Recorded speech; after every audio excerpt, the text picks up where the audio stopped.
Uncle Silas, A Tale of Bartram Haugh, by Sheridan Le Fanu, read by Georgina Sutton for Naxos Audiobooks. Volume 1, Chapter 1. Austin Ruthven of Knowle and his daughter. It was winter, that is, about the second week in November, and great gusts were rattling at the windows and wailing and thundering among our tall trees and ivied chimneys.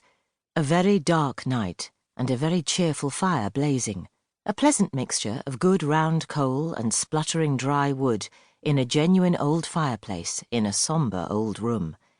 Black wainscoting glimmered up to the ceiling in small ebony panels, a cheerful clump of wax candles on the tea-table, many old portraits, some grim and pale, others pretty, and some very graceful and charming, hanging from the walls.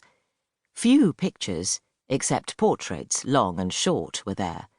On the whole, I think you would have taken the room for our parlour.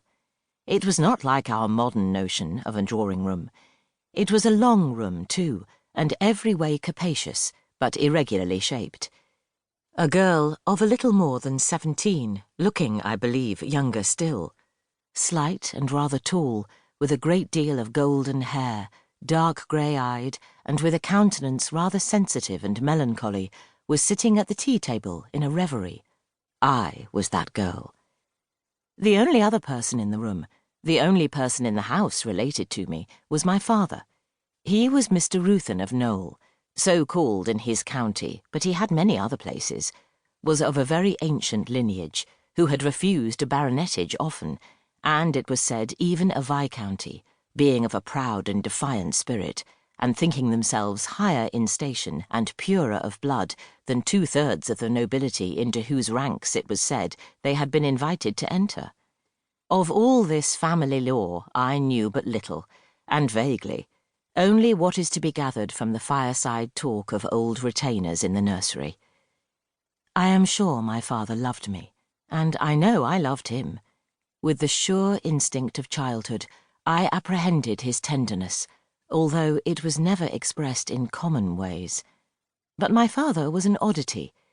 He had been early disappointed in Parliament, where it was his ambition to succeed. Though a clever man, he failed there, where very inferior men did extremely well. Then he went abroad, and became a connoisseur and a collector, took a part, on his return, in literary and scientific institutions, and also in the foundation and direction of some charities. But he tired of this mimic government, and gave himself up to a country life, not that of a sportsman, but rather of a student, staying sometimes at one of his places and sometimes at another, and living a secluded life.